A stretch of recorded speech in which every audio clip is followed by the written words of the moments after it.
Hello, everybody!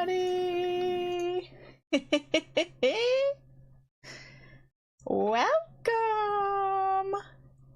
Today is gonna be my very second touching grass stream. The first one I was talking about the Mawate Circle. That is a patchy Native American ceremony that was modified for everybody sort of thing. And basically my touching grass streams are exactly that. You know, you keep hearing the expression every time, you know, go touch grass. Well, it is because the internet is just so crazy that I think people really do need to go out and touch grass. You know?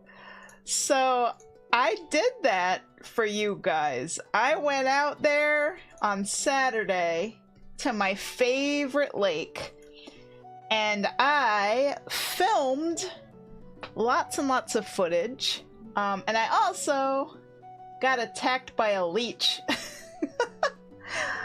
Oh, that wasn't well, that part wasn't fun, but the rest was amazing. It was really, really beautiful. Like, it was in the 70s. The weather was just so perfect. So, yeah, I got an underwater camera for Christmas from Mal, my duck hubby. And this lake I go to has so much wildlife. I mean, this is like probably one of the most well-balanced ecosystems I have ever seen. Every time we go there, we see just so many things. Like, I have seen bald eagles, great blue herons, loons, ducks. Of course, there's crows and ravens. That's just for birds. Also Canada geese. And then I've seen a beaver, I've seen a frog, but when I get into the water, I see so many different kinds of fish and turtles, and also this is the lake where I discovered freshwater jellyfish. I haven't seen them in a couple of years though, because the weather has to be really, really hot for them to polyp out. So I don't know, it's been pretty hot this summer so far. Maybe they'll come back out this year, and if I'm lucky, I can actually capture them on film. So I don't know. It would be so cool to film like the freshwater jellyfish and actually have footage of it. Also, I hope you guys like my little dive mask here. This is what my actual mask looks like, except it's yellow, not like magenta or purple.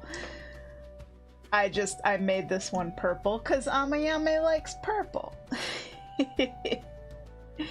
But yeah, this is the kind of mask that I use when I dive. It's like a full face mask, and my goggles don't fog up because like it's able to like vent my breathing and keep it away from my eyes, which is nice.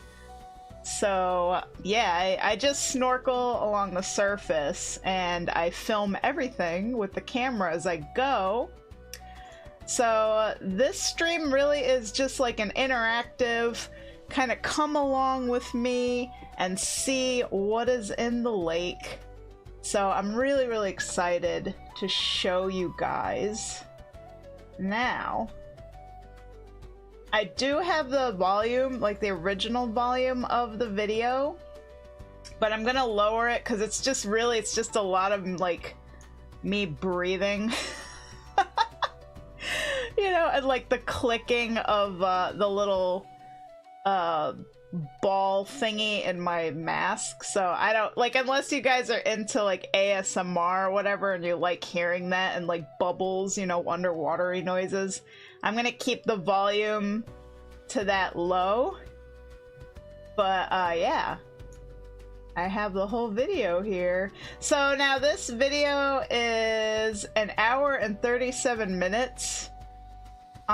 This is all the footage that I've gotten so far.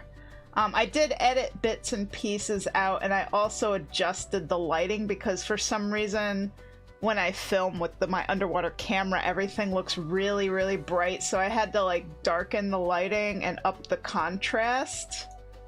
So yeah. Also, I had to edit out some stuff because like me and Mel were in some of the videos, and we gotta keep our identities secret, you know?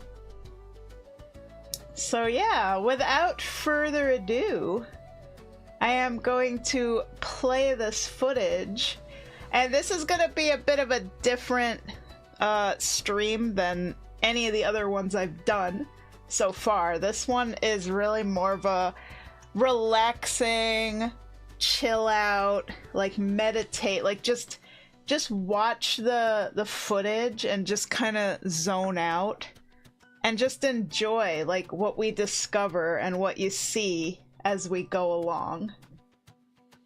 So yeah, here we go. Let's start. And I'll have, you know, some nice music going in the background as well. So also I will apologize in advance that, like, you know, I am not like a professional cinematographer.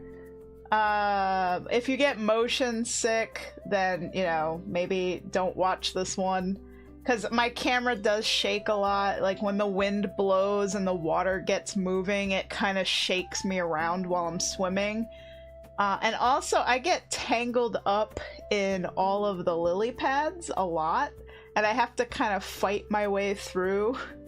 I try to be careful because, like, obviously I don't want to break the stems and I don't want to hurt any of the plants. I don't want to cause any harm in this beautiful underwater environment.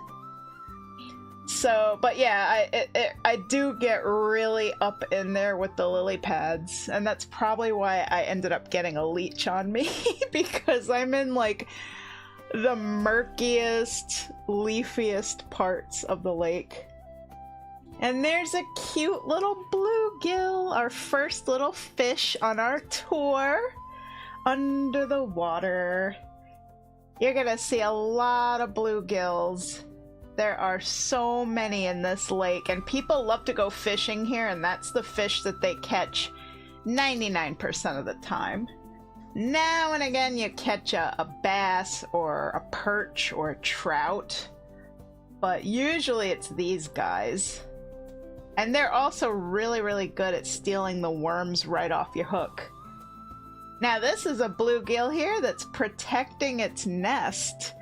So kind of like cichlids, they dig out like a big pit in the dirt and they move things around. You know, they line up like rocks and twigs and different things, and that's where they lay their eggs and they protect their babies. So this bluegill right here is protecting its nest. Now, I don't know if it's the males or the females that protect the nest. I have to like look that up, so I am not sure. I'm gonna guess it's the females, but you know, I don't know. You know what? I'm gonna Google that. Okay. Do male or female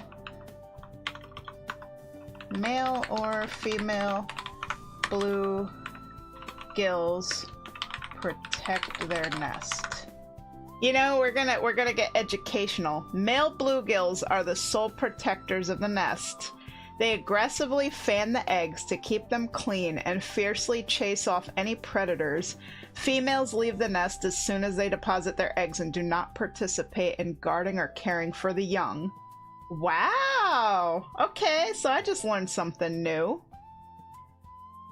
The entire nesting process is an intensive male-led operation.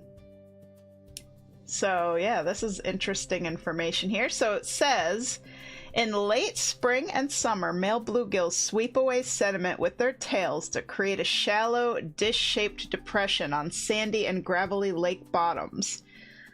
After the female lays her eggs, the male, you know, obviously fertilizes them, as fish do. And he stays behind to guard the site.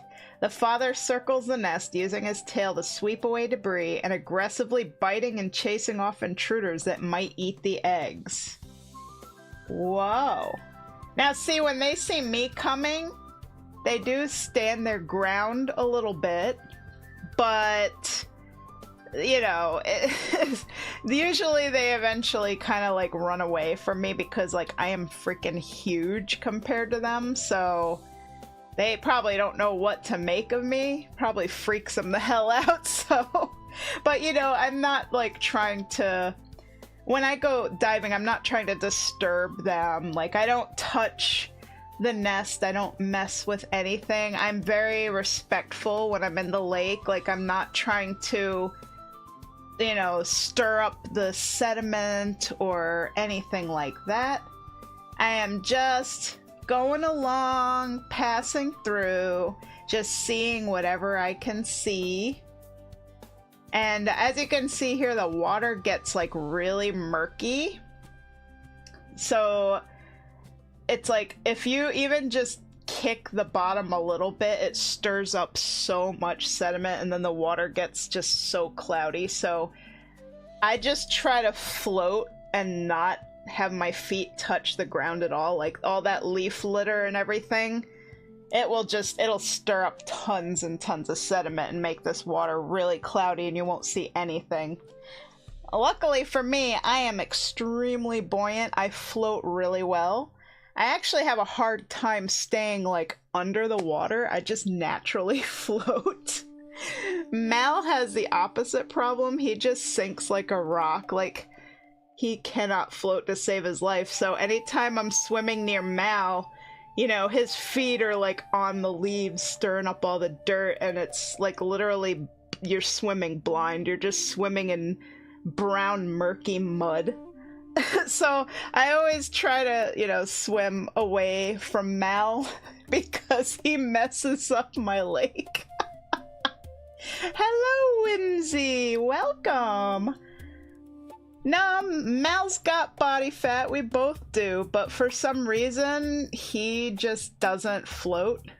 Maybe, I don't know if it's because, like, he doesn't inflate his lungs enough, or maybe his muscles are too tense, because one of the important things about swimming is you have to relax your muscles, and you have to inflate your lungs, because your lungs are literally buoyant balloons built inside your body. They will help you float. And if your muscles are tense, they harden up, and that just helps you sink even more. So you just gotta like completely relax your body and just take a deep breath in, and then you'll float. At least you should. I think some people, they just get afraid, you know, they have that anxiety, the fear of drowning, so they tense up anyway. And I think that's what, you know, Mal has going on. He likes to stay in the shallows. He doesn't like to swim far out.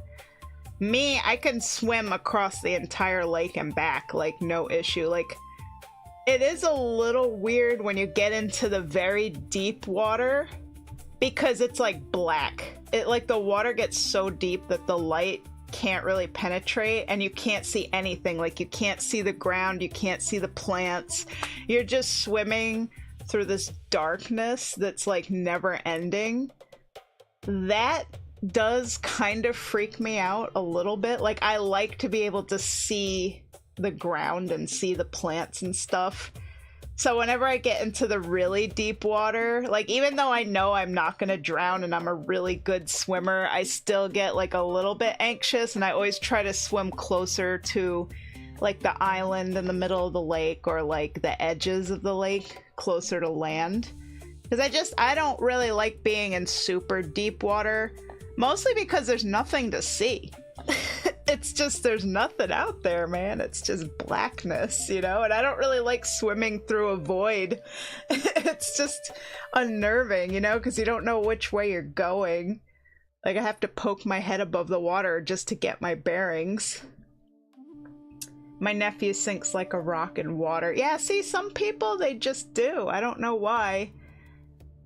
Maybe there's an explanation for that, too. But yeah, this is my absolute favorite lake that I always go to every summer. And there is so much biodiversity. So I went there on Saturday, and the first thing we saw was a juvenile bald eagle up in this big tree there's like a little island in the middle of this lake. And it's not a very big lake. But like on the island, there's a tree where the bald eagles nest every year. And this one was a juvenile, and I could hear it making like the bald eagle shrieking noises, so I know what kind of bird it is.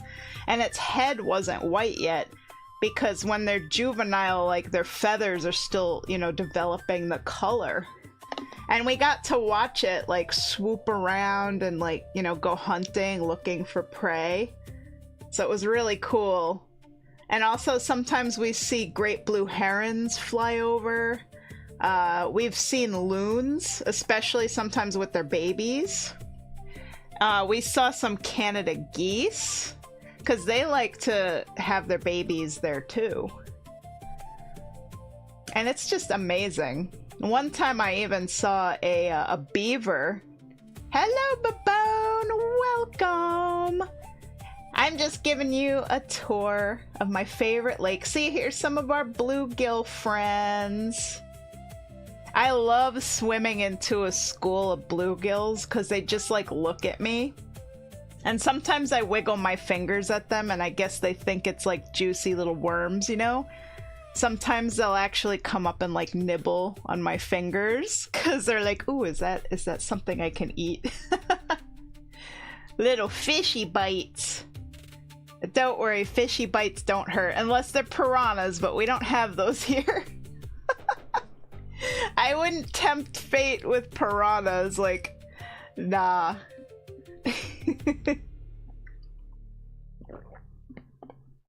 I do have silver dollar fish in my aquarium, and they are related to piranhas, and they do have little teeth. But, you know, I don't like... I don't put my fingers in the tank. And plus they're very skittish, like they're very shy. So here we can see there's so many different plants. Sometimes I find weird things on the bottom too. I found a lot of like fishing stuff, like tackle and hooks. Whenever I find stuff like that, I take it out of the lake. Sometimes I'll find like a beer can, you know, because careless people, I guess, they go kayaking or boating and they throw their garbage in the lake, and I hate when they do that. But for the most part, this lake is really, really clean, and it has just a lot of different kinds of fish, and there's frogs, and there's... I don't know what they are, but there's these little, like, bright orange, like, almost highlighter neon orange bugs. They're like mites or something. I'm gonna Google that too. Okay. What are those neon orange mites in the lake? Let's see if we could find out what they are. The neon orange bugs are water mites, Hydra-canidia. They're tiny, round, eight-legged relatives of spiders, common in shallow, quiet edges of freshwater lakes. They're completely harmless to humans. Oh, okay. So now we know, because you're gonna see like a lot of those. They're everywhere. But their color is like spectacular. And here's a peek above the water, so you get like a little bit of a quick idea, you know, where I'm swimming. And there's these beautiful flowers and lily pads and stuff. Like, look at these purple flowers they always grow there every year. And on the island, there's some like rows of Sharon growing, just naturally, just wild roses just growing there. And I don't know like what all these different kinds of plants are, but it's just so cool when I'm swimming in this lake, because it's literally like being in a giant fish tank. And I know this would probably terrify some people, because like a lot of people have some form of thalassophobia where they're afraid of the things that are under the water. but not me. I love it in there. And I've been keeping, you know, freshwater fish my whole life, so like I know a lot about fish, like what they do, you know, their personalities, and they do have personalities. Every fish is unique, just like people. And here's another cute little bluegill. They are so pretty. Sometimes they call the orangey colored ones sunnies, but they're basically all the same kind of fish. So you see, look, I'm like, boop, can I boop you? Can I boop the fishy? I like to wiggle my finger at the fishies. Like, I gotta boop a fish. One time I even bought worms, like fishing worms, and I brought them into the lake just so I could swim around and feed the fish, like hand feed them the worms. That was so much fun. Those worms didn't last long, I'll tell ya. They were gone quick. This is one of my favorite things. I love it when I get to the very shallow part right here and you could see the sunbeams like shining into the water over the leaves and the fallen trees and the twigs. And like there's like baby fish and minnows, and here's a turtle. See, this turtle's going up for air. That was such a cool catch. Like, that's the first time I've ever actually seen a turtle like swimming up for air, because they do stay down there a long time. I'm actually curious, how long can a turtle hold its breath? Let's find out. How long can turtles hold their breath? Also, hello Midgard, welcome! We're having a little adventure in my favorite lake today. Let's see. Whoa! While actively foraging, turtles surface for air every 20 minutes to an hour. Wow, they can really hold their breath quite a long time. That's so impressive. Nature is incredible. Here's another little bluegill.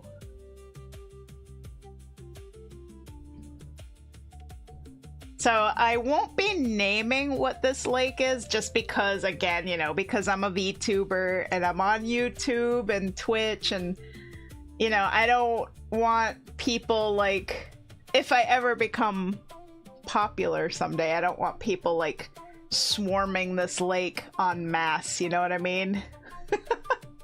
So I won't say where this lake is or what lake it is. Especially because, like, me and Mal, we love going here because this is one of the few lakes that's not super crowded. Also, here's the little water striders. They're casting their shadow over the leaves. And I look above the water and you can see them, those little bugs that just kind of like... I don't know how they do it, but they walk on the water. Their shadows were pretty cool. Thought that was really neat. And we're just looking, you know, looking around at all the different foliage and the plants, and there's a little adolescent bluegill there, because they like to nest around here. And I found out earlier, I think before anybody was really in here, I read that it's the male bluegills that guard the nests. They dig out these big little pits in the ground, and you'll see a lot of those as I go through. You'll see some big male bluegills guarding their nests, because the females, they come and lay the eggs, and then they leave. They have nothing to do with it. The males will stay and protect those eggs and keep them clean, and they'll fiercely fend off any predators that try to come and eat their eggs. It's really amazing. They're very good fathers to their babies. Which is funny because, like, in a lot of species, you kind of you think it's the mother that takes care of the babies and the eggs, but in bluegill world, it's the males. Yeah, a lot of fish do that. Yep. So here we are. There's a lot of different kind of types of plants in here. like some parts of the bottom are kind of just rocky and sandy, and other parts are covered in these like small shrubby things, and then you got these really tall kind of like seaweedy kelp kind of things. And of course we have lots and lots of water lilies, so the pond lilies. Also, there's a lot of freshwater mussels in this lake too. And snails, really big snails. I think I read that the snails were actually invasive and that they came from China, like they hitchhiked on boats, and that's how they got into our freshwater lakes here.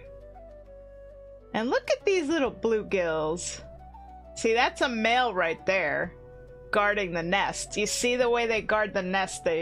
Eventually they kind of get freaked out because there's this giant, you know, humanoid thing. They probably have no idea what to make of me. I love it when they're swimming in a school and I just kind of swim along with them, just see where they go, see what they do, you know, see how they're interacting with each other. One of the fish I did capture, but not on this camera, on a crappier camera, and I don't have the footage here, is something called a chain pickerel. And apparently that's a predatory fish that hunts other fish, and it has like a really pointy face. It looks kind of like a gar. So I'm hoping one of these days with my better underwater camera I can capture a chain pickerel. And I do believe there's bullhead catfish in this lake as well. So I have an idea where they are, so I'll have to swim over to the far side of the lake to see if I could find them. And there are some pretty big bass in here, but I didn't really capture any of the large bass in my footage, unfortunately. I did the best I could, you know. It's one of those things where every time you go, you just don't know what you're gonna see and what you're gonna happen upon. But it's so pretty under there. And on a nice day like this, like look at the sunbeams shining down into the water, illuminating the plants. Hello, Billy! Welcome to my tour of my absolute favorite lake in my Touching Grass episode 2. I am doing this for you guys because we all need to touch grass sometimes. This is the place where you can just relax, have a nice swim with me, check out the fish, and the snails, and the mussels, and the weird little water mites, and all the turtles. There's so many turtles in this lake. You're gonna see lots of turtles.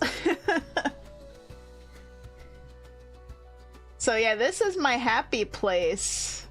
I go here every summer. I try to go as often as I possibly can. And I did get bitten on my armpit by a leech because there are leeches in this lake. I've only ever had leeches on me twice. Like the first time it happened, this was before I got water shoes, but like it got me right between my big toe and the toe next to it, and it hurt so bad. Oh my god, this thing really had a drink of my blood. It was like very engorged, and I didn't know what it was. I thought it was just like a dead leaf on my foot, like when I walked out of the lake onto the shore, because there's a lot of leaves in there, you know. It just looked like a brown piece of leaf on my foot, except when I tried to pull it off, it didn't want to come off. Oh man, my toe like swelled up so bad. I am apparently just really allergic to whatever it is that the leeches like inject into you in their saliva to like thin your blood. I react really badly to it. Like I don't go into like severe like anaphylaxis or anything like that, but let me tell you, yesterday I had pain going from the bite on my armpit all the way down my arm to my hand. It was like just this throbbing, awful pain all day, just going down my whole arm. And I went to my dad's house and he took a look at it, and then he gave me some kind of like cream to put on it. That's like, it's like a stronger hydrocortisone. So that actually made the pain in my arm stop. So now all the pain I have is localized under my armpit. It's like really red and swollen right now. So just so you guys know, I took one for the team. I took one for the Yam fam to bring you this beautiful footage. I got attacked by a leech for you guys. And it's very uncomfortable, but, you know, I'll endure. I have to go to the doctor tomorrow morning just to have them look at it to make sure it doesn't get infected. Because it's kind of in a bad spot, like where all my lymph nodes are, so they're just gonna have a look at it. You know, they might put me on antibiotics or something, or just give me a cream, I don't know. We'll see, I'll keep you guys posted.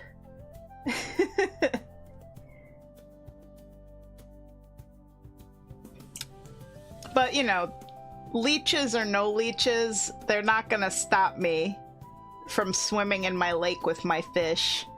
Look at these beautiful fish. These happy little bluegills. Also, there's this weird algae in there. It's like, I just passed a patch of it. It's... I gotta look it up, look. I'm kind of Googling stuff.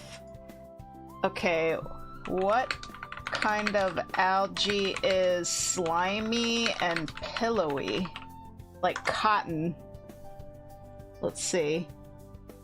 Cyanobacteria, blue-green algae, or red slime algae.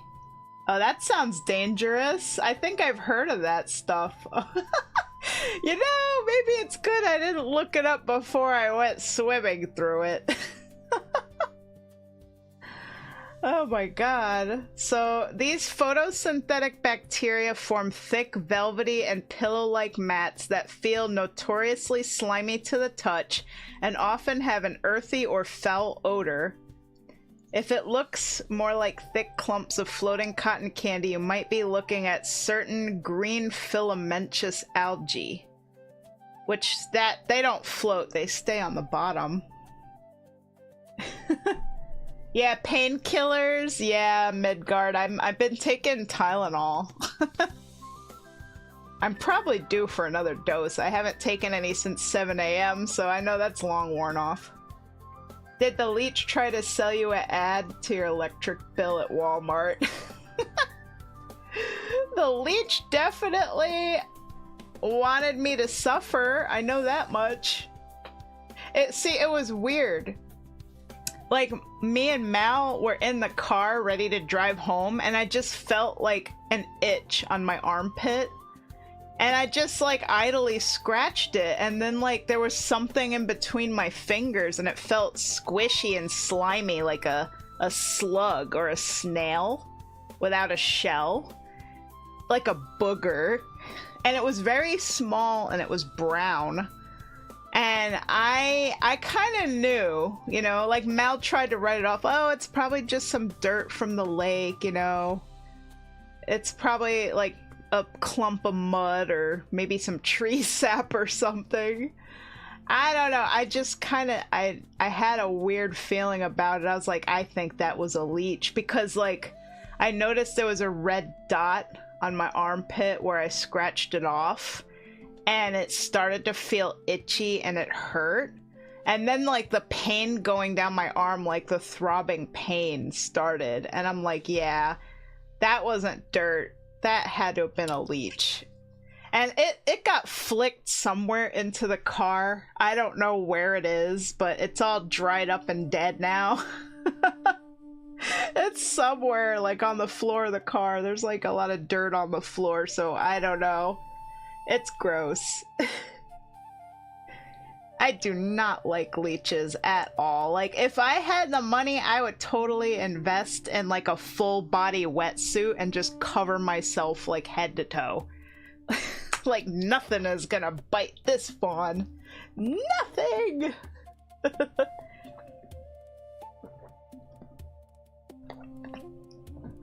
So as you can see right here, I'm fully in the thick of the lily pad, so I apologize again for my camera shaking a lot, but it's literally me having to push the stems of the lily pads to the side so I can get through, because I'm actually getting like fully entangled in them. But the reason why I swim through the lily pad part of the pond, which is probably where the leeches are, because that's always where I got them, it's because this is where the turtles are. So I wanted to show you guys turtles, because there's so many different kinds of turtles in this lake. I've also seen giant snapping turtles, like 3 feet long, 2 feet wide, like humongous, like Ninja Turtle shell. I was always afraid they were gonna bite my tits off, to be honest. Like one time I was swimming with my friend and she's like, hey, there's a turtle right there, and I didn't see it. I didn't see it until I was literally floating right over it, and I just kind of freaked out. Like my hand just went down on top of its shell and I just launched myself off of its shell to get away from it as fast as I could, because I was like, it's gonna bite my tits off. I was like, oh god, if that thing wants to come after me, like they can actually bite your hand off, bite your fingers off, like break your bones. I mean, it is no joke. But yeah, luckily I got away. I never even saw its head come out. I literally only saw the top of its shell, and that was it. But I pushed off of it. I launched off of that thing like it was a rock. I was like, I'm getting the hell away from this. Oh, somebody also told me that there's like venomous water snakes in the lake or something. I have never seen a snake in the lake. I mean, I'm sure they're there. I don't know if there's venomous ones. Let me see. I'm gonna see. Are there venomous water snakes in the lake? So it says where I live, there is no truly aquatic venomous snakes. So that's good. It says that we have a harmless northern water snake. So yeah. Okay, that's good. I don't gotta worry about that. But yeah, I've never seen one, so. And also, hello, Brard Blarg. Oh, look, there's a little minnow. See the little minnows, they got these pretty stripes. A snake in the lake, hit with a rake, then go eat cake. Cake sounds really good right now. I actually got a bunch of bananas, and like, this time I don't want to make banana bread, I want to make banana cream pie. Like, I am craving banana cream pie. So I gotta go get some like, vanilla pudding, and I'm just gonna mash the bananas and mix them with the pudding and put them in one of those instant pie crusts and just put whipped cream all over the top, put it in the fridge, call it a day. It's gonna be so good. Banana. Oh, banana. So here's a view of the lily pads, like kind of looking up at them. I was finally trying to get my way out of them because I get so tangled up in them. And now I know that that weird puffy, cloudy, slimy stuff is bacteria, so that's lovely. Blue-green algae. cyanobacteria. Luckily, it's not everywhere, but there's definitely like patches of it in certain parts of the lake where it grows a lot. Because I've heard that that stuff's like really bad. I'm gonna see, let's see, what is this blue-green algae? Cyanobacteria. See, the pictures of it show it like on top of the water. Let's see, underwater. Let's see what it looks like underwater. Like, the pictures that I'm seeing don't look like what it is that I've seen under the water. Like, this stuff in these pictures looks horrible, but this stuff that I've seen under the water is like cotton candy. It's just like really puffy.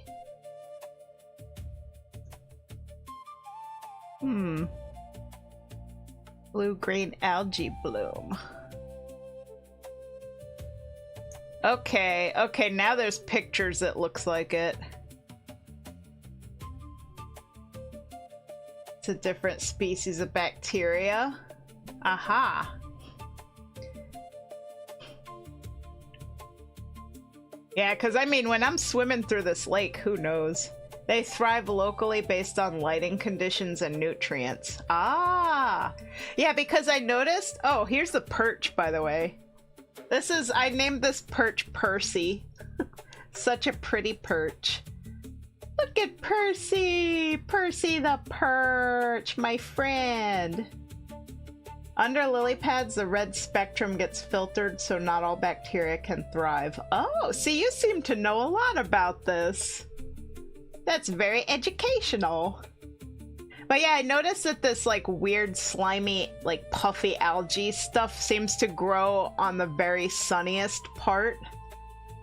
And I see a lot of it like in the rocky areas too. And where there's like short little plants. So it is interesting for sure. It's only in certain parts. I had lots of fishies and I learned a lot. Yay! Look at this perch. Isn't that beautiful with that red fin? That red anal fin. And those stripes. Such a beautiful fish. I was just so happy to come across such an absolutely gorgeous specimen. No, that's a perch right there. Yeah, this fish right here is Percy the perch. Look at that little face. Look at that little face. We do have lots of sunfish and bluegills in this lake too. We also have trout. I'm not sure exactly which species of trout. And we have some largemouth bass. And we have chain pickerels. And bullhead catfish. And I'm sure there's other species. There's these like little silver fish that I've seen huge schools of in this lake, and I have yet to identify those. I don't know what they are. Let me see if I could look that up. So, school of small silver fish. Let's see what they could be. Let's see. Silver chub? Nah, they don't look like that. Let's see. People are asking, what are these small silver fish? There's like a lot of them in there too. Like one time I wound up some sort of chubs, yeah. Small silvery fish swimming in schools, most commonly bait fish, common shiners or alewaves. Other common species are golden shiners or young yellow perch or invasive rainbow smelt.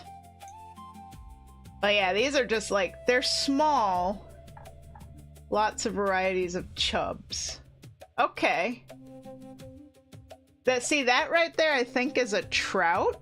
I think those are trout, or that one there looks like a bass, because look at the side of his mouth. Is that a bass? I don't know. Here, let me rewind it.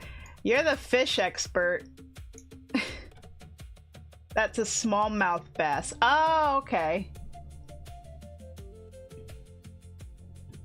And I caught a huge one in there too. It was like a 5-pounder. It actually, like, I was fishing and it caught my bluegill. Like, it just swallowed the bluegill whole in its mouth and I reeled them both in. And it was humongous. I named him Bob the Bass. And of course I put him back. You know, I don't keep my fish, I throw him back. I've swam with Bob too. He's awesome.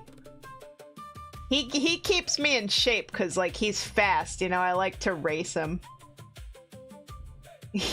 Bass are hard not to scare. Yeah, he gives me a run for my money whenever I see Bob, and he also has a wife. I named her Linda. Bob and Linda, like from Bob's Burgers. Very inquisitive to come so close. Yeah. I guess, you know, because this lake, mostly people kayak on it or they float in tubes. I mean, there are a lot of people who swim here too. But I don't know how many people go snorkeling, so, like, I don't know how often these fish get to see people that are actually, like, looking at them, you know?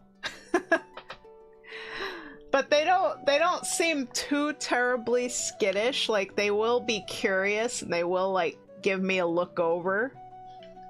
You can tell smallmouth from largemouth this way. Largemouth jaw hinge all the way in the back, below the center of its eye, if you were to draw a line, whereas the smallie's mouth ends further in front of the eye. Oh!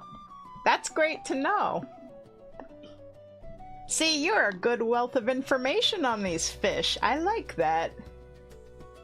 See, there's one of those chubs, those little silvery fish. I have no clue exactly what that is, but there's a lot of those in there. But that's what they look like. So I guess it's a chub. Some kind. I also fish. I figured it's a natural progression from having aquarium fish to catching fish to eat. Yeah, me and my dad have caught a bunch of bluegills, and we filleted them, which was a lot of work because they were pretty small. And then we battered them and fried them, and they were really, really delicious. But over the years, like, I always felt bad about it. Like, I did not like, you know, killing the fish. I'd rather keep them alive and just enjoy them in their habitat. And now my dad, he's 71, and he feels the same way. He's like, I don't really want to go fishing anymore. I don't like hurting them. I don't want to kill them. You know? It's like a completely different point of view. And I get it, because, like, I hate, you know, like, I know we're eating them, they're not going to waste, but it's like I just hated the process. Like, I didn't like killing them or hurting them, you know? Now I'm, like, super tangled up. I'm super tangled up in the lily pads. There's some kayakers going by. Sometimes I poke my head up just to let the kayakers know I'm there because I don't want to get hit by a boat. Luckily in this lake, there's like literally only one motorboat that goes around because I don't think the lake really allows it, but this is a boat from people who live there. It's like a little pontoon. Yeah, this part here is very shallow. Fish have no nerve endings? Is that true? I'm gonna Google that. Like, do fish not feel pain? I feel like they would. Do fish have nerve endings and feel pain? Let's find out. See, you're getting educational. Fish have specialized pain nerves called nociceptors that detect tissue damage, extreme temperatures, and pressure. When injured, these nerves transmit signals to the brain, causing physiological responses like increased breathing and behavioral changes such as rubbing the affected area or avoiding food. While some skeptics argue these responses are purely involuntary reflexes, extensive scientific research demonstrates that fish actually experience the sensation of pain. Key evidence supporting this includes similar nerve fibers. They possess nerve fibers similar to the A delta and C fibers found in mammals, which transmit immediate and prolonged pain. Painkillers. Fish produce their own natural painkillers, opioids, and exhibit reduced pain responses when given local anesthetics or analgesics. Brain activity. Functional MRI imaging shows that pain stimuli activate midbrain and forebrain areas in fish, proving the sensation is processed beyond a basic spinal reflex. Cool. So yeah. Fish feel pain, guys. Which is why whenever we went fishing to catch them to eat them, we were always very swift, you know, to put them out of their misery. They were delicious. I do like eating fish. Yes, I do. Fish hooks are like getting shots to them. Yeah. I do see so many bluegills in the lake that have like damage to their mouths from fish hooks. And there was one that I do capture in the video later, like more towards the end. There was a fish that had one blind eye. It was like a cloudy eye. I don't know how that happened to it. That's why I hate chefs cooking them alive. Yeah. Nothing like freshly caught fish, fried or smoked. Indeed. But yeah, this lake here is an incredible ecosystem, and I don't know if it's gonna happen this year, but usually when we have very hot summers, that's when the freshwater jellyfish polyp out. I discovered them a couple of years ago, and they were there 2 summers in a row, and then they just kind of disappeared. So I don't know, like, if, you know, I think I read something that they come out like every 10 years or something, but when do freshwater jellyfish appear? Let's find out. Freshwater jellyfish, Craspedecusta sowerby, appear sporadically during late summer and early fall, typically August and September. They emerge in the water column when water temperatures rise above 25 to 28 degrees Celsius. I don't know what that is in Fahrenheit. Oh, let's see. Their appearances are notoriously unpredictable. They may bloom in large numbers or in a specific lake or quarry for a single summer and then not be seen again in that same body of water for many years. Interesting. Here are a few more facts about the life cycle and behavior. So they have an invisible stage. For the vast majority of the year, these jellyfish live completely unseen on the bottoms of lakes or ponds as microscopic bottom-dwelling polyps, hydroids. Triggers: prolonged sunny days, warm water temperatures, and abundant food, zooplankton, cause these polyps to bud and transform into free-swimming umbrella-like Medusa stage that the human eye can easily see. They're harmless to humans, even though they do have stinging cells for hunting tiny aquatic prey. The sting is not strong enough to pierce human skin. They're about the size of a dime or a quarter, translucent, and usually feature subtle white or green tint. So yeah, I hope, you know, I don't know when they're gonna appear again because it's been a couple of years now and I haven't seen them. But it's been a pretty hot summer, so, you know, maybe the conditions this year will be just right. I'll have to go out there in August, like the end of August, and film and, like, you know, see if I find any, because I'd love to catch them on camera to show you guys. See, Billy says, I have caught halibut. You have to hit them with a club because they get big enough to break your leg. Wow. And do you think turtles like to eat the jellyfish? Probably. There's a lot of turtles in this lake. There's painted turtles, snapping turtles. Let me see. Let me look up. Let's see. Turtle species.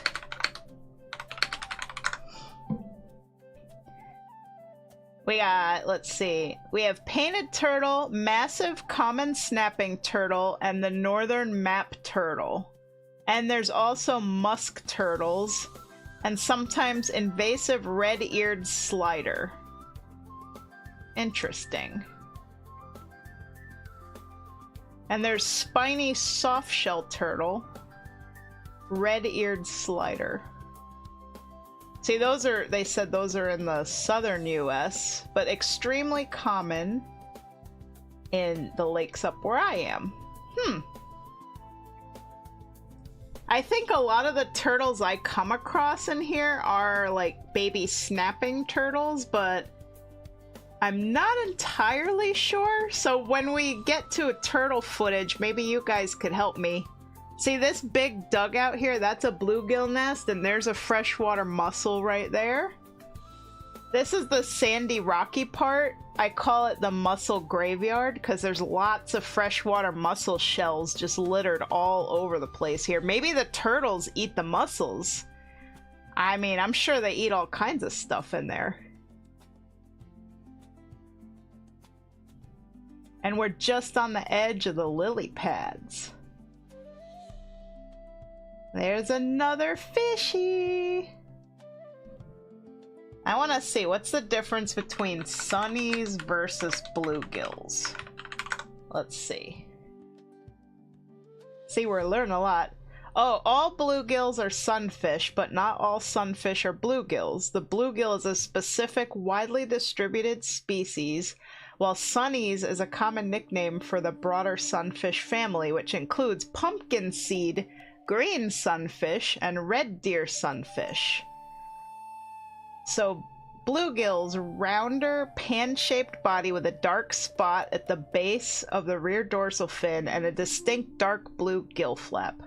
Sunfish or pumpkin seeds, brighter with vivid orange-yellow bellies and wiggly turquoise-colored lines on their cheeks.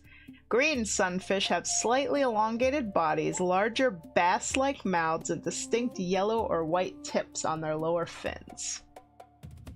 So I think we have a lot of pumpkin seeds in this lake based on that description. Bluegills and pumpkin seed sunfish.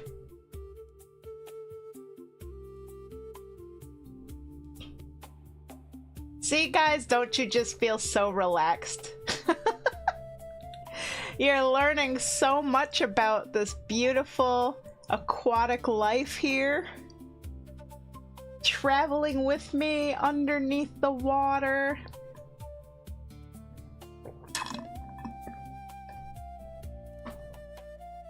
Oh yeah, this fish looks like it has a little parasite or something on its dorsal fin.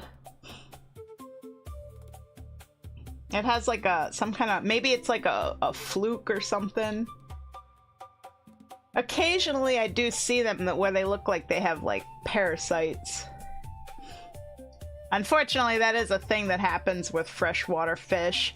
I don't believe saltwater fish get parasites, but I don't know. Thank you so much, Briar. I hope you had fun. Hope you enjoyed the fishies.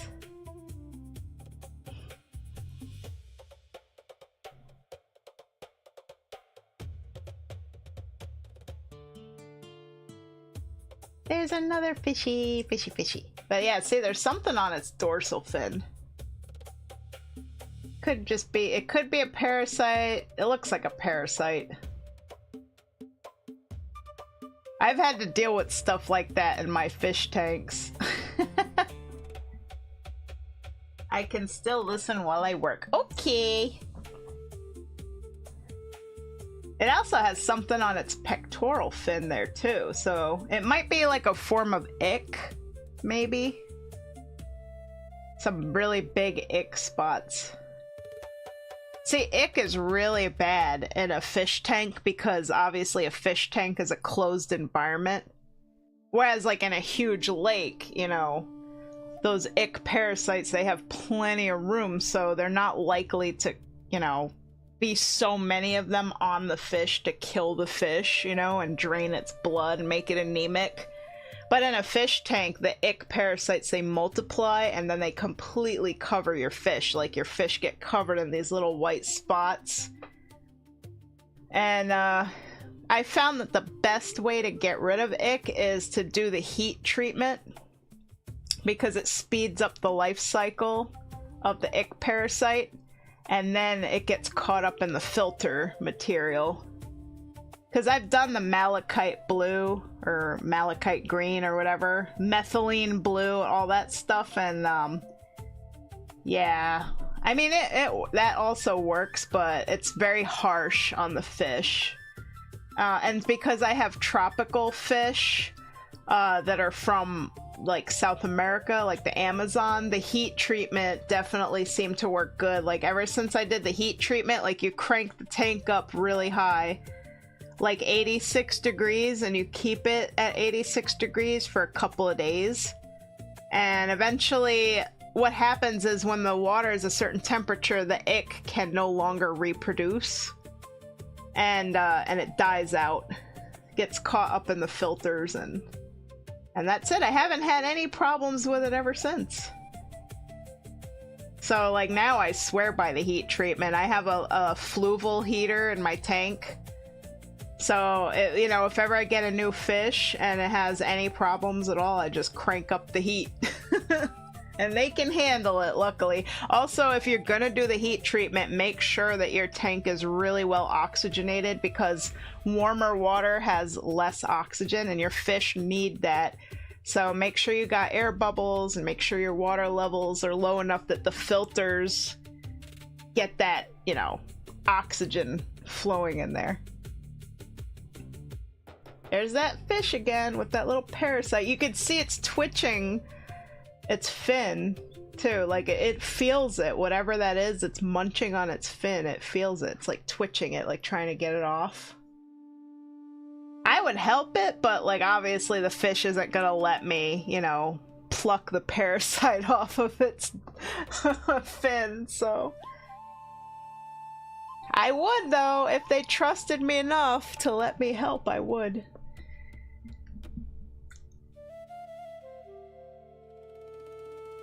I love it when the sunlight streams through the water, like creates beams like that. To me, that's just so magical.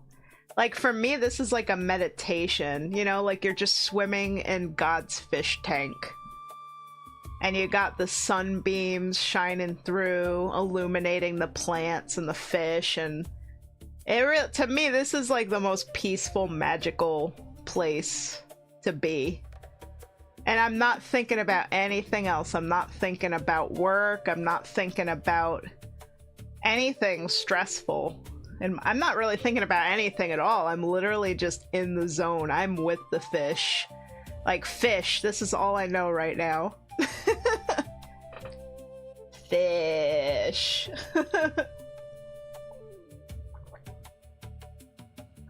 Look at these guys. Aren't they cute? I just want to boop them. I just gotta boop them. Oh yeah, there's that. It looks like another smallmouth bass going through. They're slick, boy. It's like, they really do. They slink right by and they get away.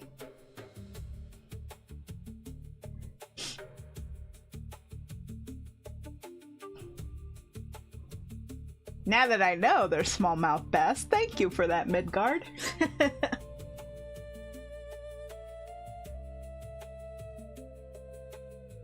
I love, like, when I come across, like, the fallen trees under the water. And logs and branches. Because each one of those little trees becomes a habitat. Like, they get a lot of snails on them. And, you know, sometimes you'll find turtles by them. Glad I could share some of the random bits I know. Yay! And look at this pretty little, like, grass-like plants. And there's a snail, and I'm gonna boop the snail. I had to. That snail was just asking for a boop. See, get ready. Here it comes. We're gonna boop it. Look at that. Boop.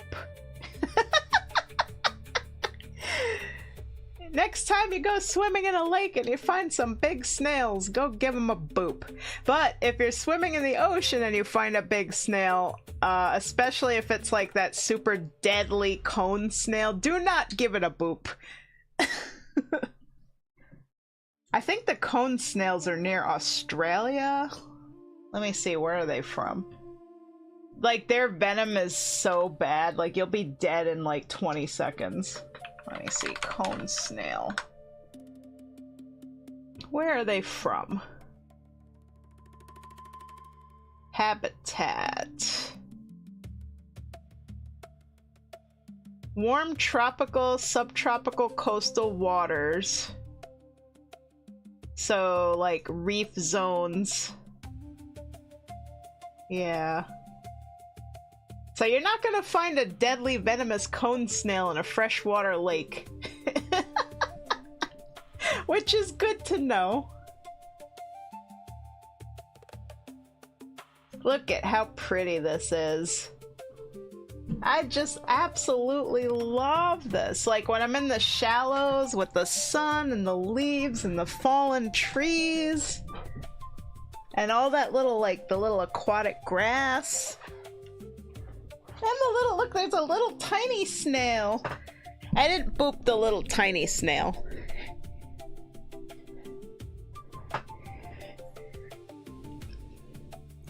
And I love, just like, look at the leaves, like the shadows of the leaves from the trees, like playing in the water from the sun shining through it.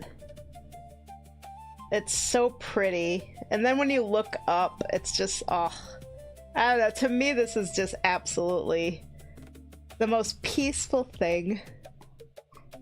Do you guys feel relaxed? Is this easing your stress away? Making you forget all your cares? All there is pretty water and fish. Look at fish. Happy little fish. So yeah, those seem to fit the description of the pumpkin seed sunfish based on their colors. I like that, pumpkin seed. That's a happy little name for a happy little fish.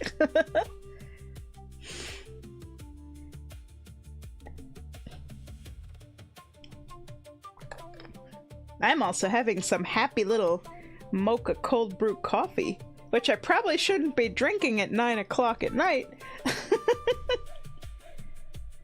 I'll be up all night.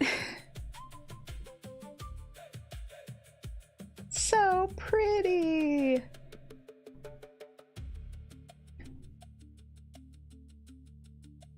There's more fishies.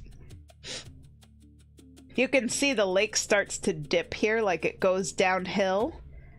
Like, I'm up closer to the top where it's pretty shallow. Like, a lot of the areas I swim are only maybe 3 feet deep, 4 feet deep. Sometimes I even squeeze myself through like 1.5 feet of water. Like, really, really shallow. Like, I'm practically sliding on my belly. And this is a big fallen tree right here.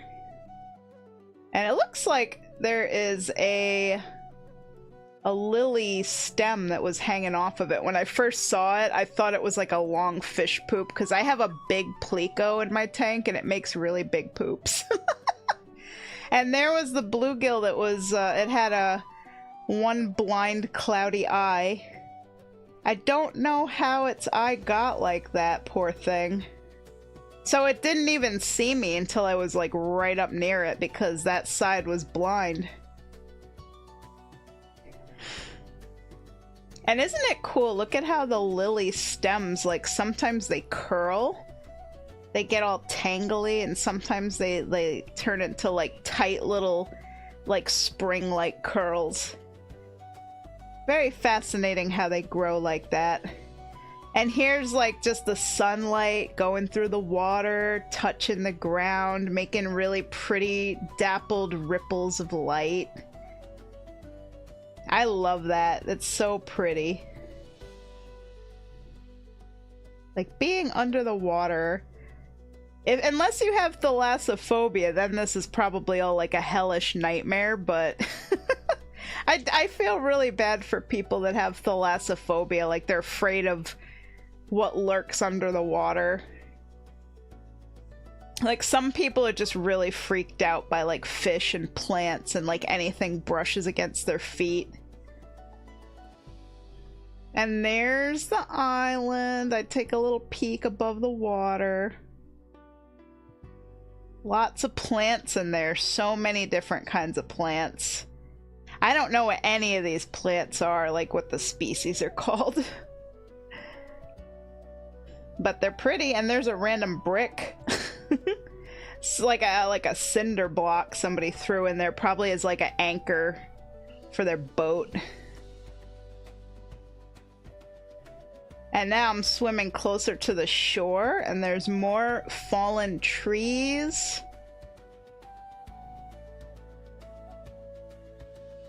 They're also really handy to grab onto. Like, you know, when you need to yank yourself in or just get like a little boost while you're swimming, you just kind of grab a branch and just tug yourself along.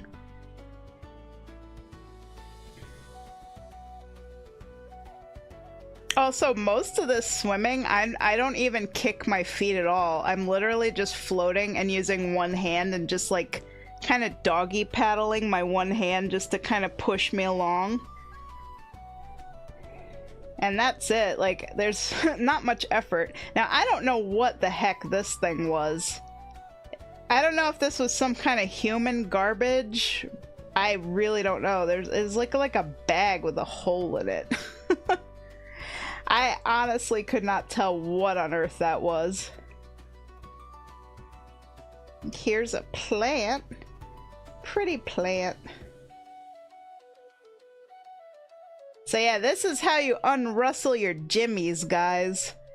If Twitter's getting you down, or you're doom scrolling on TikTok or YouTube, or you're having a rough day at work, just watch this video and take a swim with me in a beautiful freshwater lake in the northeastern United States. I will unrustle your jimmies. I have a few streams that are just aquarium fish doing their thing. Ooh, I love that. I love watching fish streams. Actually, you guys, you know, that gives me an idea. Since I have an underwater camera, I can put it in my fish tank. I can actually film my fish. That is a brilliant idea. That could be like episode 3 of my Touching Grass series. De-stress with Amayame's fishies. Hi, Bibble! And oh, I also plan to do a day in the life of the Bibble cat. So I'm gonna be filming Bibble all day to show you what she does. Yay! Hi, Bibble! Hello, Bibble! Thank you, Bee-Boo! Hey, Bibble! It's very relaxing since I used to have some myself, and it was relaxing after university classes. Yeah, actually, guys, did you know that watching fish is proven to lower your blood pressure and relieve stress, lower cortisol levels in your blood? It has the same effect as painting. There's something about like the swishing infinity figure 8 kind of symbol. Like the way fish swim and move in the water actually triggers things in your brain that relaxes you. And you also get the same effect from like petting a cat or a dog, or just like loving on, you know, a nice furry pet. Or like right now I have Bibble. She's on me. She's currently kneading my arm and licking me because she's nursing on my arm like a big baby. And I'm petting her, and that's just so relaxing, you know? All the stress melts away as I pet the Bibble cat today. Let's see, Midgard says, if the fish tank is well lit, you can just frame the tank from edge to edge of the camera view, as long as you're careful with the reflections coming off the glass. You can have that as a stream in between your real streams. Yeah, see, that sounds cool, and I want to try and like put the camera in the water to like capture the fish like up close and personal. I have a really good fluval filter, so like it gets my water nice and clear, so I should be able to put it like on one side of the tank facing the whole length of the tank and see how the footage looks. Well, no, my fish will be fine.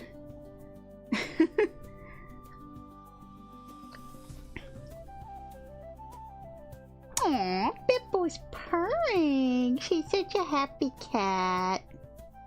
Such a happy cat.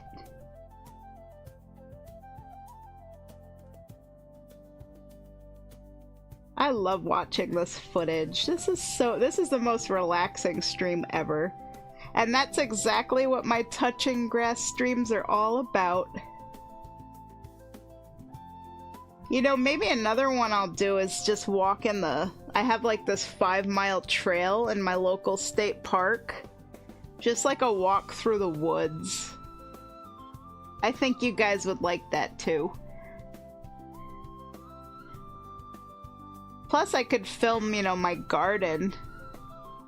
Like my flowers, and like I get like hummingbirds. I get all kinds of birds and squirrels. At nighttime we get lots of bunnies. There were like 5 of them in the backyard last night. Bibble was just like sitting on the steps looking at them. I was surprised she didn't try to run after them. Maybe she knows they'd kick her butt. See guys, look, this is that weird algae.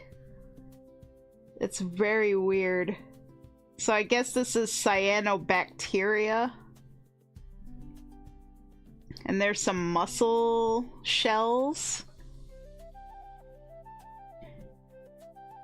But yeah, that stuff likes to grow in this shallow, sunny part of the lake. It's so weird. I did touch it one time because I was just curious, like, what does it feel like?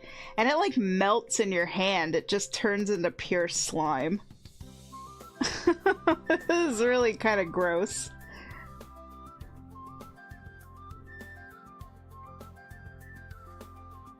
Aw, you guys should see the Bibble. That's gonna be so fun, a day in the life of the Bibble cat. I think that's gonna be such a fun stream. There's more of that slimy, weird bacteria stuff everywhere. Hello, Chompy! Oh, you're stuck on an ad. Don't worry, there's still plenty more of this video to go. At least like 13 more minutes. I got like an hour and 37 minutes of footage altogether, so nearly enough to fill a 2-hour stream. I wasn't really sure how to do this stream either, because I'm like, oh man, this is gonna be like, either people are gonna be really interested in this, or they're gonna find this to be like the most boring stream ever. Because I'm like, who's gonna want to watch like an hour and 37 minutes of me swimming around in a lake? I'm like, how do I make that entertaining? But you know, I'm just going through this like Like, it's an exploration, it's an adventure. Like, we don't know what we're gonna come across, we don't know what we're gonna see. And that's how it is when I'm actually swimming in the lake. It's an adventure. I'm just exploring, and I'm looking around, and right now I'm super tangled in the lily pads. I'm trying to get through it, and probably getting a leech on me at that moment. I endured getting bitten by a leech to bring you guys this footage. I hope you appreciate it. Oh man. Leeches suck. I mean, like, they literally suck, but they also just suck. Aww, Pipple, I have a pimple. Hey, Pipple.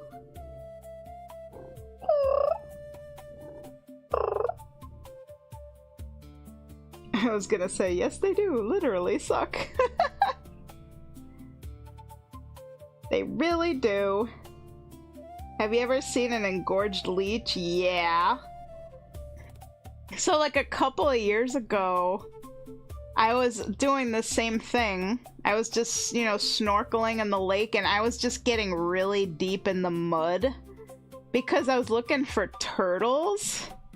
And when I came out of the lake, I thought I had like a piece of brown, like just dead leaf on my foot, like between my big toe and the toe right next to it. And like it hurt really bad. I was like, what the heck? And it wasn't a dead brown leaf. It was a huge leech that had been like eating my blood, and it was really big. And we didn't have salt or anything, and my dad had to like carefully trying to pull it out of me without the dang thing, like, you know, if you're not careful, its teeth will get stuck in you, or it'll like vomit and regurgitate its crap into you with all the bacteria and amoebas and whatever it's got in its gut. So you don't want that to happen either. It's so gross. A foot long? No! Oh my god! Where are leeches like that? Oh my god! That could kill ya! There's only so much blood in a human being! That sounds terrible.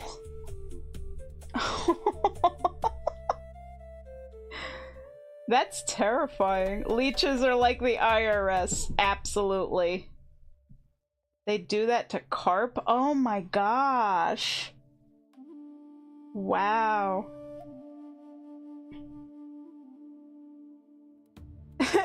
Carp get to grow really big in North America because nobody wants them. Yeah, my dad found this little pond that he fished in, and he got this humongous carp that he called Grandpa. And he was in like an inflatable raft, like a fishing boat, and Grandpa gave him one heck of a fight. Literally pulled him into the water and like stole his fishing rod and everything. Like, Grandpa got away. My dad never caught him, but he was a huge carp, like 20-pound carp. Oh man. But yeah, my dad always remembers Grandpa, the one that stole his fishing rod and got him soaked.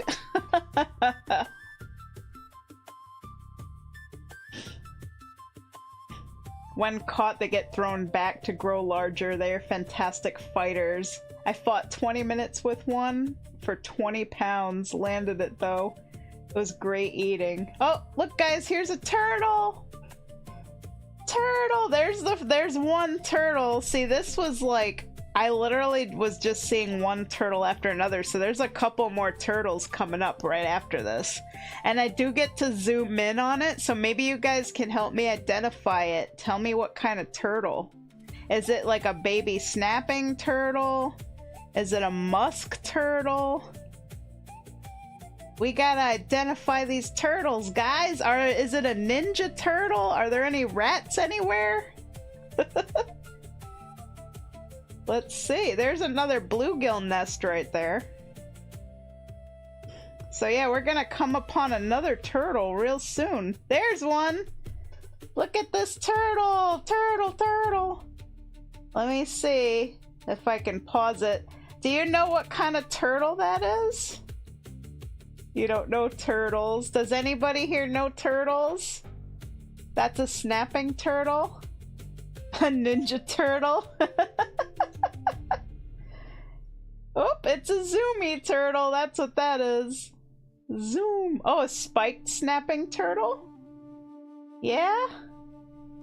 Yeah, let me look that up. Let's see, what does a spiked snapping turtle look like?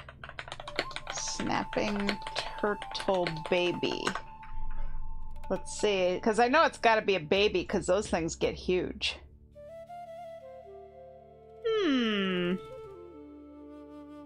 I don't know. It doesn't quite match the pictures. Maybe it's just a regular snapping turtle.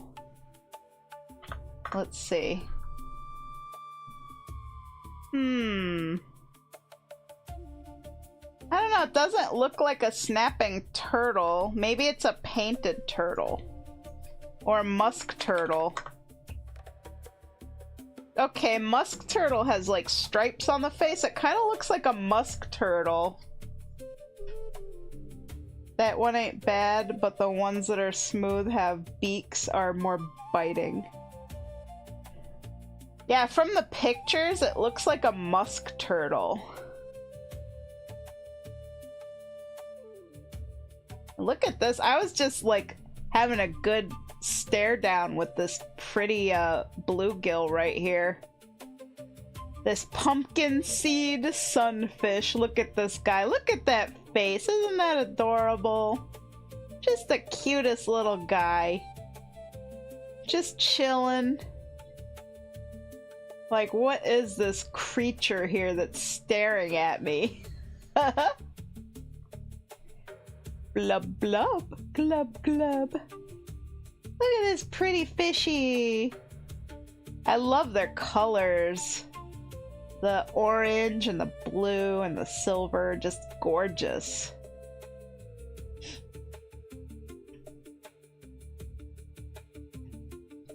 Yeah, this guy was just chilling. Just staring back at me. There's another one. Oh yeah, I was wiggling. Like, my camera has like a little cord thingy. I was wiggling it like it's a worm to see if I could get the fish to come over for a nibble.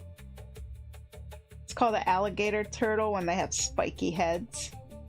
Yeah, the alligator ones have long tails. I do think we have those here, but I'm not sure. But I know we do have really big snapping turtles here. I know, because they live in this lake. Every time I'm swimming around filming, I'm looking for that big turtle. Like, I want to film it, but from a safe distance.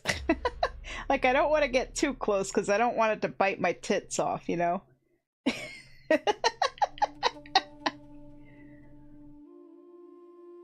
And here's a beautiful school of fishies. Fishy, fishy, fish. I'm just chilling with the fish.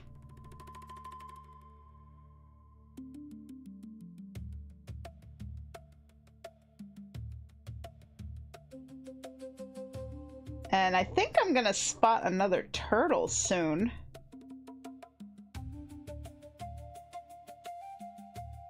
There are just so many turtles in this lake. And they are awesome.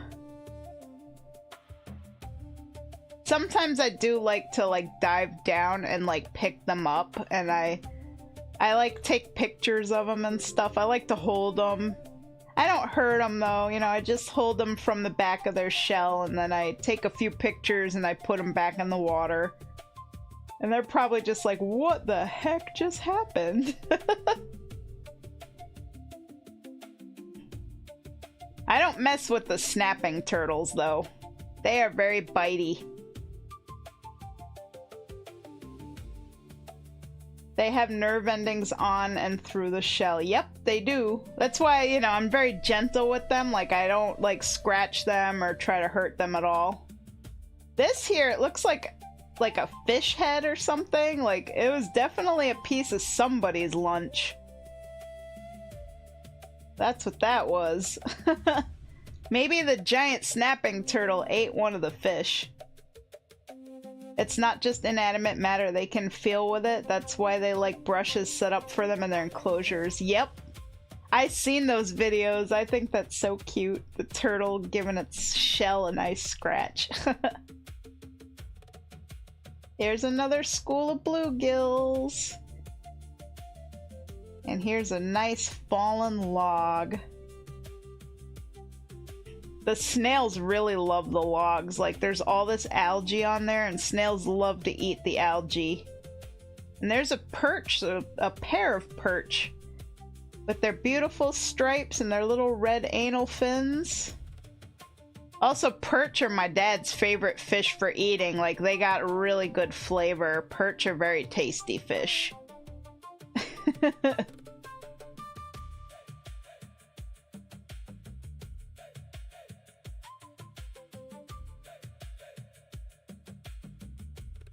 And we're just moseying along. Just seeing what we can see. You just never know what you're gonna find. Also, there's more of that weird slimy algae. There's another bluegill nest. You can tell when you get to the bluegill nest because they're like a big pit that's just dug out. And it's like they decorate it in a way. Like, I feel like they drag little pebbles and things into their nest, and sometimes I've seen like little twigs and they're actually arranged in a... See, there's a bluegill male right there guarding the nest. Like, I swear they actually like decorate their nest. Look at this guy. You know, when I looked at this guy, I'm like, that is the Jake Sully Navi of fish right there. He's got the blue avatar spots on his skin. Like that right there, that's a Navi fish. Look at how pretty that is. That is one handsome little fella. He's doing a good job guarding his nest, protecting his eggs. And I'm just watching him. Look at the colors, like the light colors on the end of his fins. It's like the shimmering, almost iridescent light blue. And there's another fish going by. Little adolescent. The adolescents are feisty. And then we got some minnows. There's a little school of minnows. They got those little black stripes going through them. And then there's those little silvery chubs that are here and there. Also, I love the color of like the lily pad. Like the stems are just this beautiful red, and underneath the leaves it's red. Saw a turtle fall and hit someone's windshield today? How did that happen? What was it, like up in a tree or something? Turtles falling from the sky? See, this area has some really big rocks, but every time I see the rocks, I'm like, oh my god, is it the giant snapping turtle? Because I'm always kind of wary. I'm always looking out for that huge turtle. Because that turtle is like, it's like 3 feet long and 2 feet wide. I mean, it's like a tank. Oh, an eagle dropped it. Oh, wow. Oh, that poor turtle. It probably didn't survive the fall, I imagine.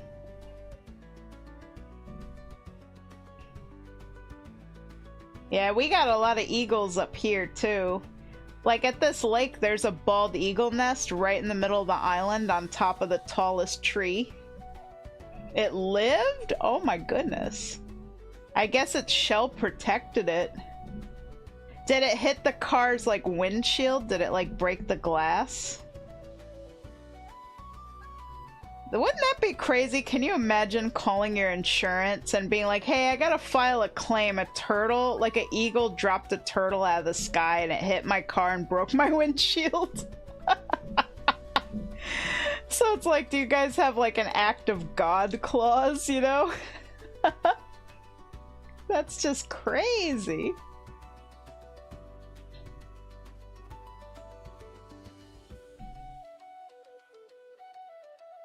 Look at all these plants. Such a beautiful ecosystem.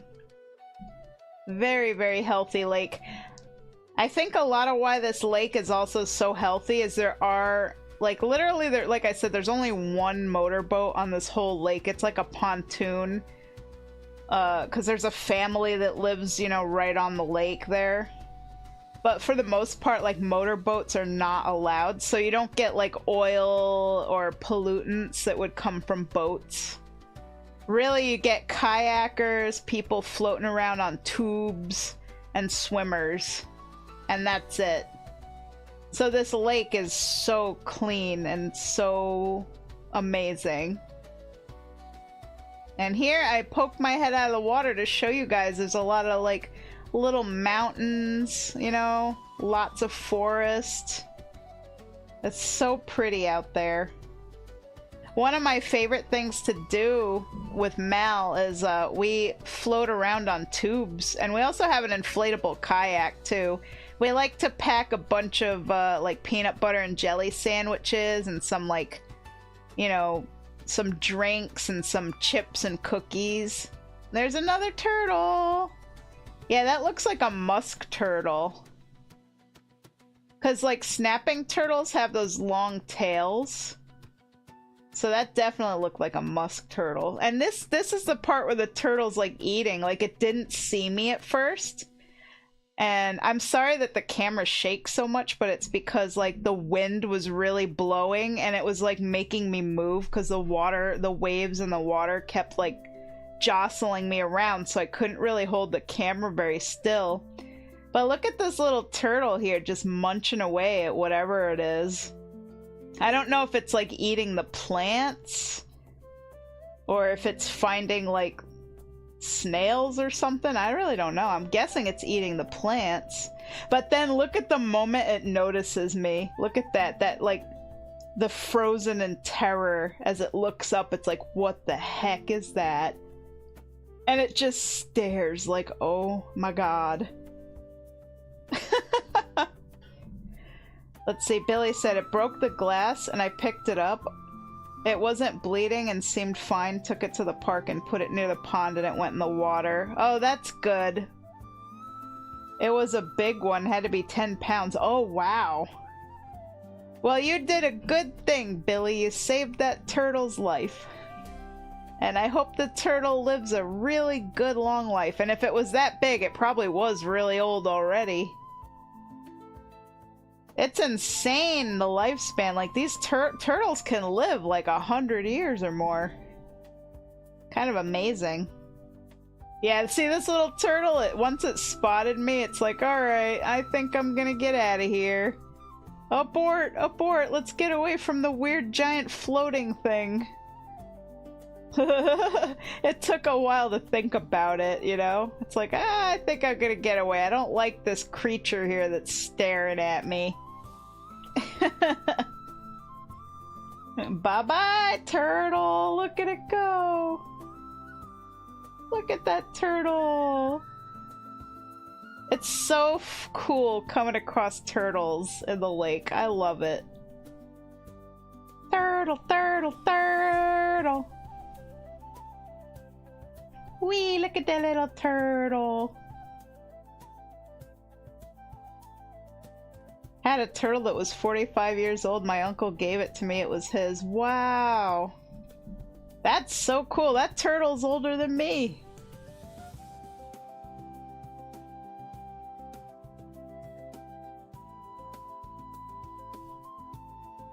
Family heirloom turtle. Yeah, like literally you can pass the turtle on through the generations.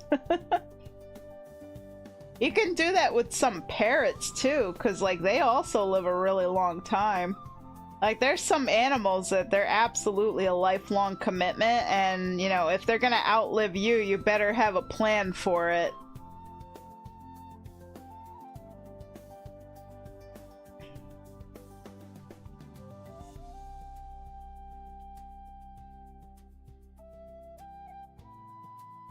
Look at these little plants. There's another turtle! Again, it looks like a musk turtle. Look at this guy. I zoomed way in on this one. Now the turtle is like almost 70. My cousin has it. Aw, that's so cool. It's an old turtle. See, these little guys, I don't know like if this is full grown for a musk turtle. I don't really know how big they get. These could be like adolescents. There's a lot of baby turtles in the lake too. They're so little and so cute.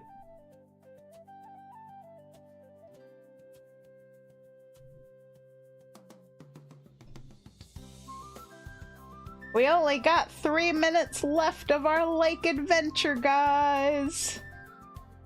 I hope you guys have been enjoying this. Again, like, I didn't know if this was gonna be boring or entertaining, or, you know, if people are gonna just enjoy it and just find it relaxing. And, you know, my goal for the touching grass streams is to, like, be like a therapy session. Nature therapy.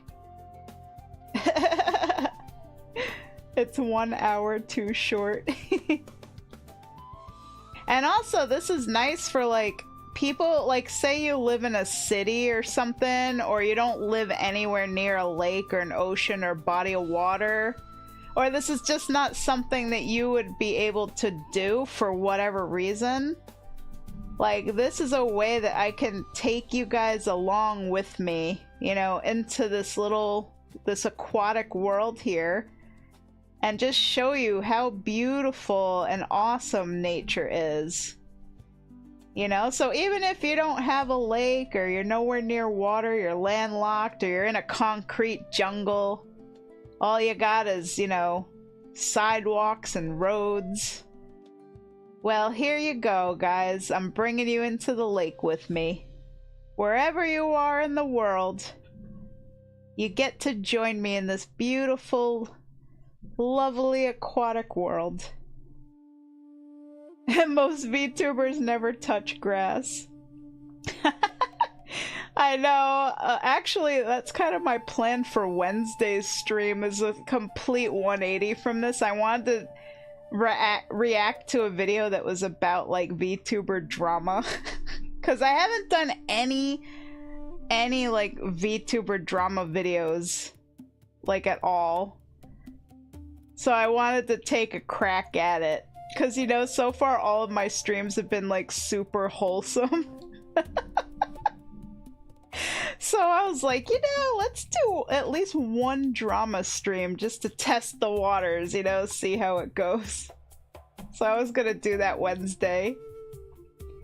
I like water. I don't think any other VTuber has done it before. I think you were the first. Woo! Oh, and also I filmed some geese here. So Mal is a huge fan of Canada geese and ducks and any kind of waterfowl, but, like, Canada geese are his absolute favorites. And there they were, just chilling there on the shore. I know my camera unfocuses a lot, but, you know. There's always a lookout goose, and then one of them was, like, sleeping, standing up, and then another one was eating the grass. But you always have one goose that keeps a lookout for danger, you know, for predators and stuff. And if you get too close, they'll hiss at you and they'll warn you. And they could attack you, especially if they have babies. And here's another view of the lake, and there's the island. The bald eagles live up in that big tree right in the middle of that island there. There's a bald eagle nest right at the top. And this is it. This is my happy place, guys. This is where I go to unwind and de-stress, and that's it. That's the whole video. Blub blub whoop. Also, you guys like my mask? This is pretty much what my my actual mask looks like. It's a sun dolphin, and I got it at Walmart for $50. The only downside is it gets really tight. Hey, thank you so much for the follow, Luca Chitarista. Thank you. But yeah, like the mask leaves a ring around my forehead, and the ring lasts for hours. Like you can actually see the ring around my face where the rubber is like sealed around me. And like after a half hour, it gives me such a headache. So like I could only film in like half-hour spurts, and then I have to take breaks because like the mask is just so tight. I mean, it's nice because like it really seals good, you know, the water doesn't get in. And also, like, when you're breathing into it, it has this separate chamber for your nose and your mouth so that your goggles do not fog up, so you can see really good. But yeah. And when you dive under the water, it has a valve at the top of that little hose thingy that closes so the water doesn't get in. It's really, really nice. And me and Mal, we just went to Dick's Sporting Goods and we just bought 2 new ones that we got to test out, where I think the rubber around them will be a little less painful on my face. So we got to test them out. And we also bought this 2-person tube that has like an inflatable cooler in the middle. They're like those donut tubes, but there's 2 of them side by side. And in the inflatable cooler, we could put our drinks and our snacks. So next weekend, we're gonna go back to the lake and we're gonna try out our new snorkel masks, and we're gonna float around in our fun little tube with our little cooler. I'm very excited for that. And of course, I will be bringing my camera and filming again, seeing if I could find the giant snapping turtle or maybe catch footage of, you know, the bald eagles. You know, you never know what you're gonna come across when you're out there in nature. That's what's so wonderful about it. My happy place is called JC's Comics. I love that. I can send you some of Angry Video Game Nerd and JonTron and some funny videos. Sure, yeah, if you want to post videos in my Amayame Reacts channel in my Discord server, I would love that. But yeah, I don't know, I might be the first VTuber that's ever done this kind of stream, because like I do like mixing IRL content with the VTubing, so I'm really loving, you know, showing you guys the different things that I do in my life that I'm passionate about, like, you know, snorkeling in the lake and filming all the wildlife under the water.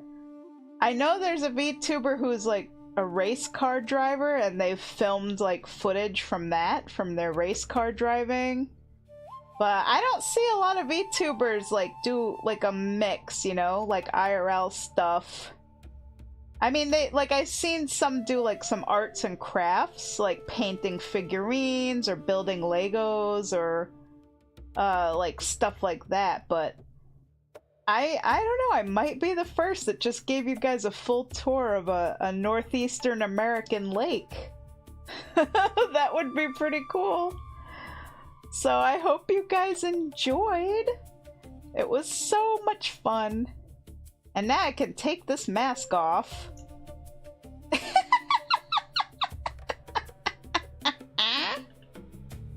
Do you guys like my other mask? Boop. So yeah, I hope you guys enjoyed this touching grass stream. I hope it was relaxing, and I hope everybody sleeps really well tonight.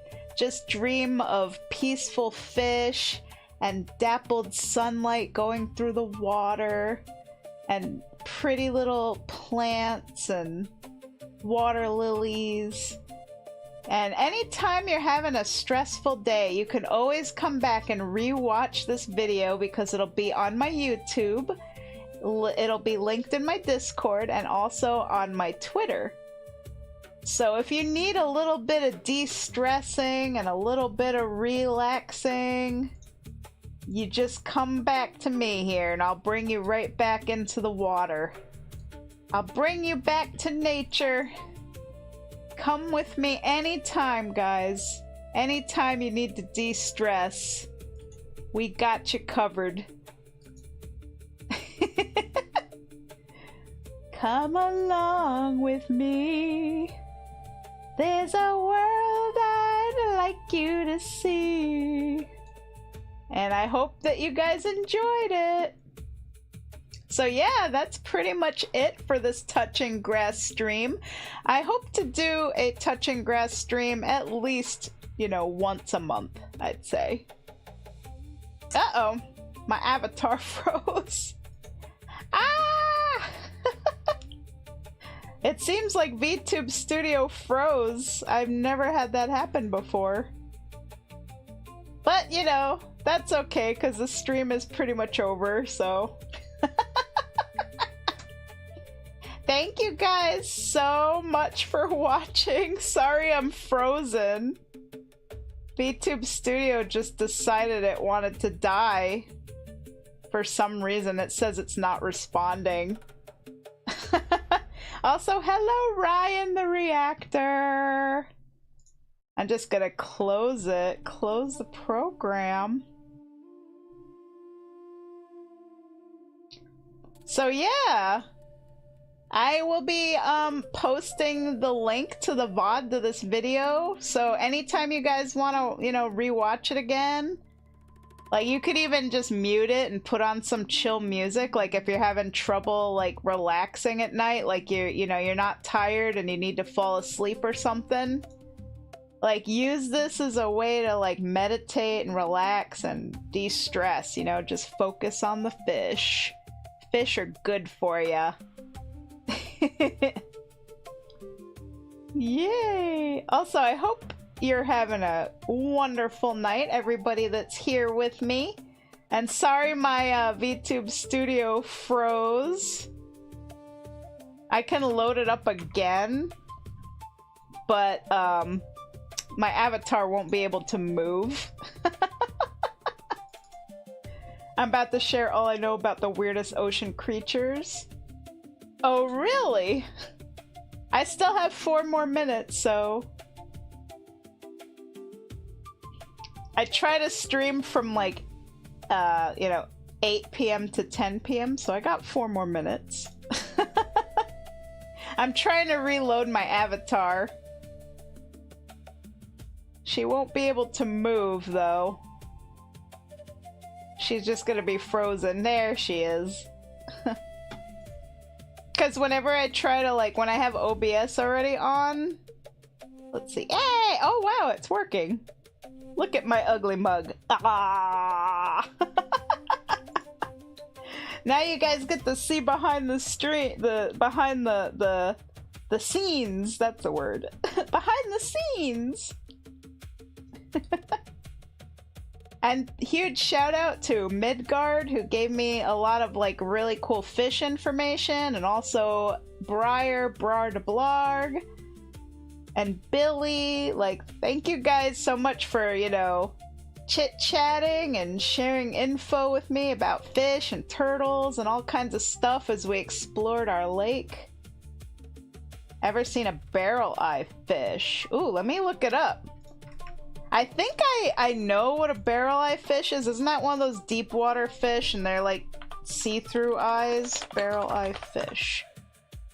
Yeah, they have like a see-through head. It's so cool. And their eyes like look like they're like pointing upward. Like I think their eyes can kind of look all over the place. Gonna have to hop off stream. Good night, Babone! And I got 2 minutes left, so I will be retiring soon as well. But, you know, I just wanted to say thank you to everybody so much for being here with me tonight, keeping me company. And I hope you guys enjoyed.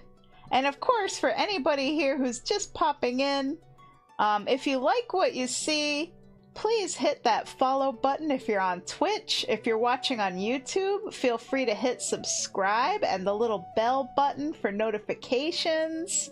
Wednesday, I'm going to be doing a react video to some VTuber drama There's a really good video that came out a couple weeks ago that kind of summarizes like how, you know, VTubers began and how they evolved and where they are now.